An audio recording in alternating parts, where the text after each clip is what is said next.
You know, Dave Filoni and Rosario Dawson and whoever else may have said it were not joking around when they said the Ahsoka show was literally a spiritual experience. That's going back to last summer. It was one of the first videos on this channel that I made talking about that early review of the Ahsoka show. And holy cow, were they not joking. Episode 5 of the Ahsoka show, in my opinion, and obviously this is just my personal opinion, but like, better than Mando season 1, better than Mando season 2, the season finale, everything else. This is the best live action Star Wars since Revenge of the Sith in 2005, almost 20 years ago. What we just witnessed, and this whole show so far which has been phenomenal in my opinion, but episode 5 literally just took the bar to extraordinary levels. There is so much to talk about, stuff that I'm probably going to forget, so if there's something that I don't mention in this episode, just expect it in another video later this week. But like, I don't even know like where to start. I was at loss for words in my reaction video, which you guys can go check out up in the cards. This was perfection. And every little complaint that I've been seeing about the Ahsoka show, one of them being that Ahsoka's so monotone, that Ahsoka's herself is boring, she shows no emotion. My goodness, did that change in my eyes in this episode, especially when Ahsoka comes back to the real world, if you will. She's grinning from ear to ear. She's got all these emotions running through her, man. Like, this was just phenomenal. I don't even know what else to say. Like, we could just end the video right there. It's like, it was so perfect. We kick off episode 5 with Hera, Chopper, Jason, and eventually they find Huyang, who is holding Sabine's helmet right on the edge, on the cliff on Cetos, where we left off last week, right before we entered the World Between Worlds, or what maybe was not even the World Between Worlds technically, but we'll just say that conversation. But basically just laying the groundwork for the episode. And one thing I loved about this episode was the back and forth between what Hera was doing, and every single time it flowed right in to what Ahsoka was doing. Where's Ahsoka? What happened? And then it brings us to where we left off last week with Ahsoka and Anakin. Later on, Huyang and Hera are talking about, they mention Anakin, they bring up something about him, and then it cuts back to another flashback, which we'll talk about. It was so well done. So they show us Anakin and Ahsoka right where we left off last week in the World Between Worlds. And we'll just get into the conversation now. I don't know if this was technically, visibly it looked like the World Between Worlds, right? But I don't know if it was technically the World Between Worlds, and I don't think Dave is going to ever fully explain it. I think it's going to be one of those things that's up to interpretation. I think everything we saw in this episode was very the theory of in Ahsoka's mind. She didn't actually die, more knocked out, and because she's been to the World Between Worlds, that's what she saw. And Anakin, like, I think it was more that, but I could be wrong. That's just my theory. I don't know if it was, even though it looked like the World Between Worlds, if it was technically the World Between Worlds, if that makes sense. Especially because of how the flashbacks, which we'll talk about, played out. They weren't like seen through portals or anything like that, like how we've seen the events of Star Wars in the World Between Worlds before. It was more presented in a different way, is the best way I could put it. And another thing that makes me think it was more just in Ahsoka's mind and more like she got knocked out is because she kind of didn't remember what had happened. Her and Anakin are having some dialogue, and Ahsoka mentions Balin's skull, and Anakin's like, all right, so I think he said, like, there is hope. I'll be honest, there's some lines in this that were, like, awesome that I'm gonna forget because I was so just captured in the moment. Again, anything I forget, I'm sure we're gonna bring up in future videos, so forgive me. Anakin called Ahsoka Snips, like, freaking 5-6 times during this whole thing, everything we saw, which was just right in the heart, man. Just hit home, gave me chills. It was awesome. And then Anakin ignites his lightsaber, saying that it's time to finish Ahsoka's training. And we get a back and forth. Ahsoka at first is like, I'm not gonna fight you, and then Anakin's basically just like, no, you're gonna, and goes after Ahsoka. We get probably like, I don't even know, 20-30 seconds of a back and forth between Ahsoka and Anakin. Then they separate. Ahsoka says something, and then Anakin like cuts the floor out from underneath of her, like the floor of the World Between Worlds or whatever. And this is where things just took a turn. That was already like crazy. The fact that we basically started this episode with Anakin and Ahsoka, lightsaber duel. Ahsoka falls in to a flashback, and it's young Ahsoka. I forget the actress's name, but I'm pretty sure she was in the Barbie movie. I saw it. It was good. But Ahsoka falls into this Clone Wars flashback, and I believe, I didn't recognize in the moment, but I believe people are saying it was the Battle of Ryloth from Clone Wars Season 1. But holy shit. I said some cuss words in my reaction video. I couldn't help it. I'm going to try to keep this PG. But dude, Oh my god. What we saw in this episode was literally perfection. It is literally a Clone Wars fan's dream. Live action Clone Wars. Not once, but twice in this episode. First, we got, again, I think it was the Battle of Ryloth. We have all these Phase 1 clone troopers. We have young Ahsoka. We have Anakin Skywalker, live action Hayden Christensen in his Clone Wars armor. Lightsaber and all. They're going after some battle droids, which you don't see, some separatist droids. They're in the distance, whatever. And Ahsoka kind of doesn't want to fight, and there's some dialogue there that was really good between her and Anakin. Ahsoka eventually lights up her lightsaber, which is green, which is so sick. And then they go off into kind of the dust, and then it cuts to a different part of this same flashback. And I guess it's kind of, you know, they kind of rest for a second in the middle of the battle. You see some Clone Wars, or excuse me, some clone troopers on stretchers. Tamira Morrison voicing them. In the distance, you see Anakin, and you see Captain Rex. Phase 1, Captain Rex. And I'm like, oh my god. I was waiting the whole time. I was like, Rex, come on, come over here, turn around. I need you to talk. Ahsoka sit with one of the clone troopers. It was just magical. Like, words don't do it justice, honestly. Words don't do it justice. Like, there was gunships, which were so sick. There was some lines said after that. Anakin was telling Ahsoka, he's like, I have to train you to be a soldier. I think Ahsoka said, like, is that all I'm supposed to be? And then Ahsoka asked Anakin, is that all I'll have to teach my own Padawan one day, is to be a soldier? And Anakin says, like, he's teaching Ahsoka how to lead and to survive. And as Jedi, just because they're supposed to lead doesn't mean they're always right. They make mistakes. So clearly, and this is something we talked about and was speculated on, the point of these flashbacks was to put Anakin and Ahsoka kind of in their current minds in the flashback bodies, if that makes sense, to understand these lessons that Ahsoka might have missed along the way. That way, when she comes back into the real world, she is a different person in mind. And then we end this Clone Wars, let's just call it Season 1 flashback.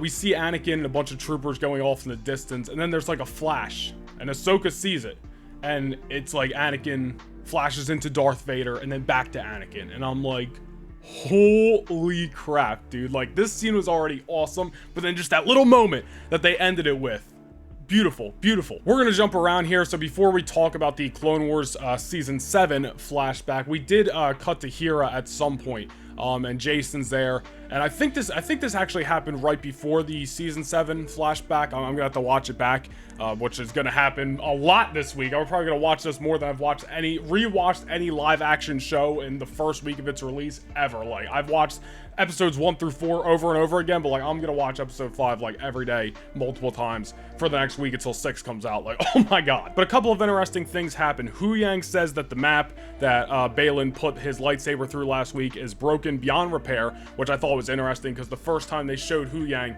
I was like, ooh, maybe he's gonna be able to like fix it or something. I wasn't sure. It's just, I don't know, he's a droid, but broken beyond repair. Jason hears saber fighting, which I thought was like kind of like a Force Echo similar situation, or maybe it wasn't, maybe it's just feeling it through the Force, but that's something that ties into what happens later. It eventually tells Hera to listen to the water and this, that, and Hera kind of hears it, and it leads to this whole investigation over the water. We see Carson again, the guy from Mando, New Republic guy, and this was a crazy line right here. Carson tells Hera that they are overdue at HQ, and Senator Organa can only give them cover for so long. You heard that right. Senator Organa. Princess Leia Organa.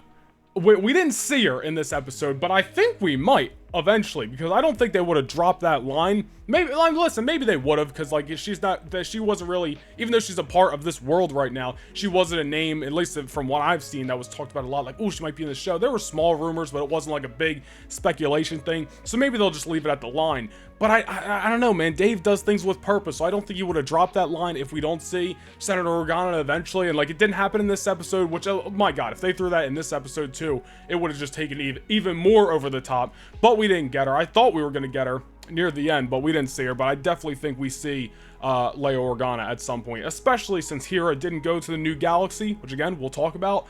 I think she might end up coming face to face with Leia, because look at this line here.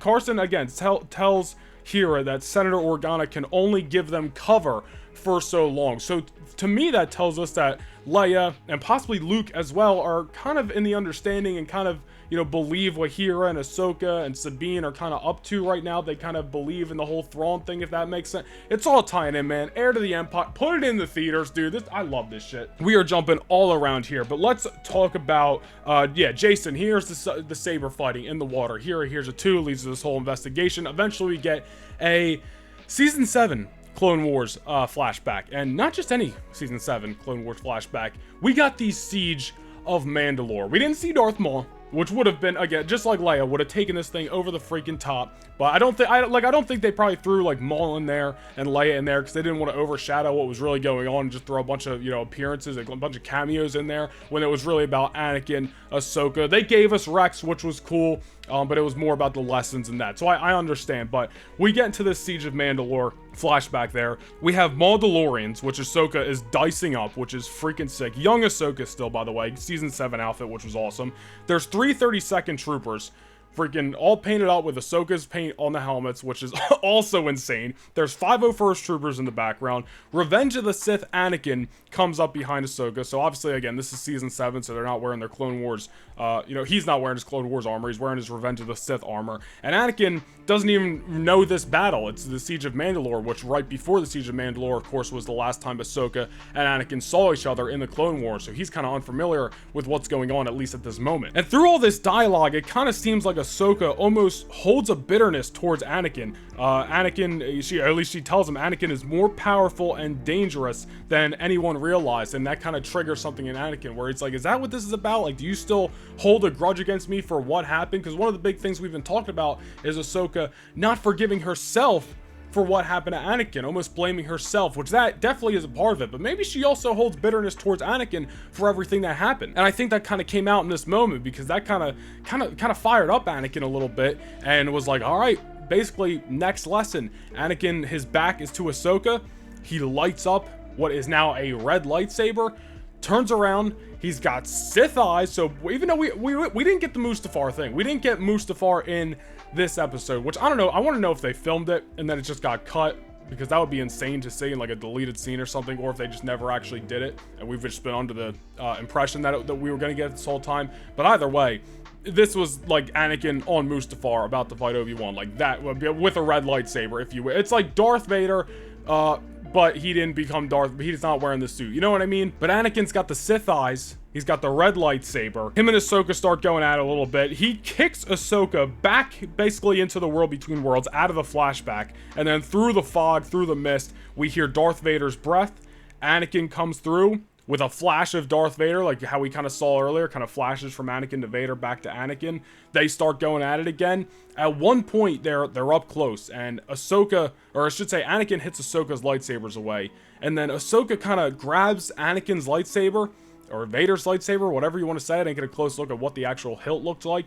I'll have to go back and watch it. And then they're face to face, and Ahsoka's eyes kind of dip into Sith eyes, which I thought was super cool, because one of the big things that they were also talking about during these flashbacks is that Ahsoka has Anakin in her, all the teachings, all this, that, and third. So like having that little bit of the dark side in her, having that balance of the Force, if you will. So Ahsoka had those Sith eyes for like half a second. It was sick. And then Ahsoka said, "I choose to live." And then Anakin eventually gave her a smirk, and eventually Anakin disappears, and water starts like filling up Ahsoka. And then you gotta get what's going on here. Ahsoka wakes up in the waters of Cetos where she's getting rescued. So well, I think she got knocked off the cliff last week, got knocked out, didn't actually die, or I guess it's just going to be up to interpretation again, and she's just been laying there, if you, again, up to the interpretation, I don't know, but comes to, and then gets rescued by, you know, the New Republic. Eventually, she wakes up in her ship, Hera's there, Jason's there, Chopper's there, Hu Yang's there, all that stuff. Ahsoka, again, kind of does the Force echo with what happened with Sabine, so now she knows where Sabine is, and you see the kind of concern on her face, because I really don't know if she felt that Sabine handed the map over, or if she just felt that Sabine is with them. So at least the positive was in the moment that Ahsoka knew she was alive, but she also was like, well, how are we going to go save her, because Sabine's over the new galaxy, and we don't have the map. And then Ahsoka looks up to the sky, we see some Purgle, And the rest is history, man. They take the ship, they take the Ghost. Ahsoka's got her Jedi ship, and then there's the couple X-Wings as well that go up there. And Carson's like, the New Republic fleet's trying to come in and basically get Ahsoka here and bring them back to, you know, talk a bunch of crap, whatever. Which that's where I thought we were gonna see Leia, but then it was just some chick on the New Republic ship. But I don't think they would have left us with that tea. I think we will see Leia at some point. Ahsoka gets out of her ship and communicates through the Force with the Purrgil to take them into the other galaxy, to take them where Sabine is. And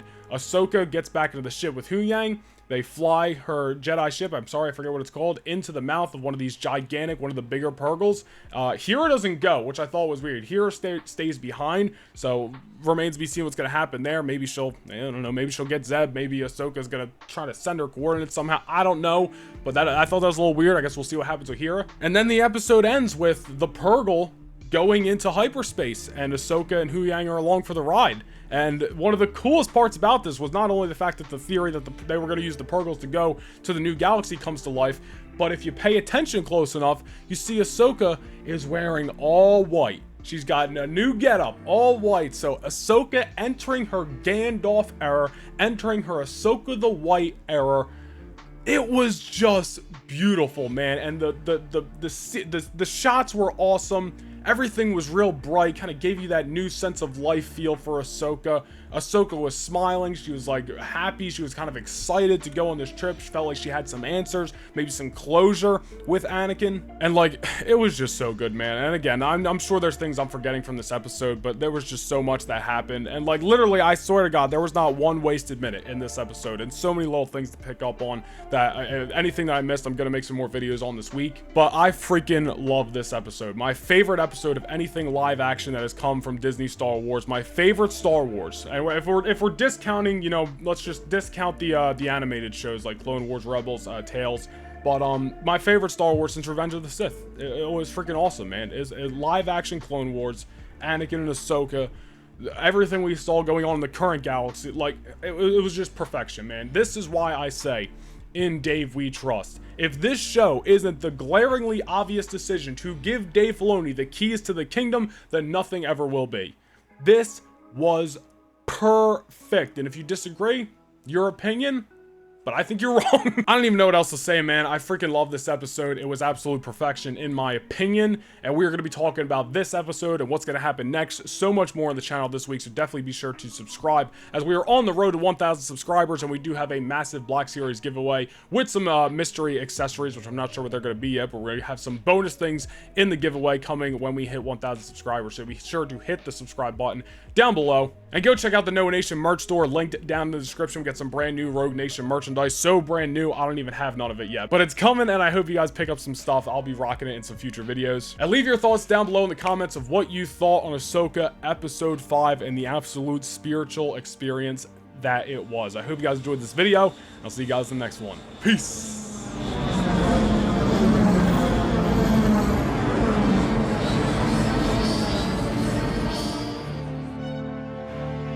This is Rogue 2. This is Rogue 2. Commander Skywalker, do you copy? This is Rogue 2.